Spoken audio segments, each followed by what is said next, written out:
தமிழக மக்களிடத்தில் இருந்து அதிமுக விலகி சென்று விட்டது என்று அமைச்சர் ஐ பெரியசாமி தெரிவித்துள்ளார்.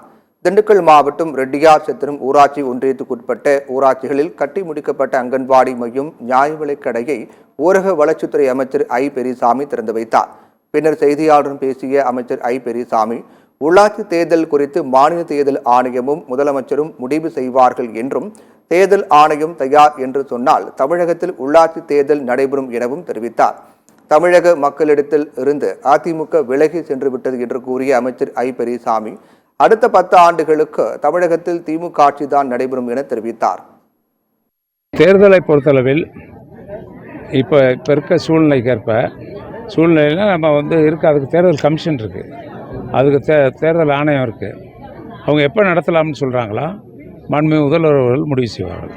மக்களாட்சி எப்பயும் தமிழ்நாட்டில் இருக்கும். மக்கள் யாரை விரும்புகிறாங்களா வரும். ஆனால் திட்டவட்டமாக சொல்கிறேன், நான் அதை கூட மறைச்சி சொல்ல விரும்பலை. மக்கள்கிட்ட விலகி போயிடுச்சு அதிமுக. நிச்சயம் திராவிட முன்னேற்ற கழக ஆட்சி இன்னும் ஒரு 10 ஆண்டு இருக்கும்.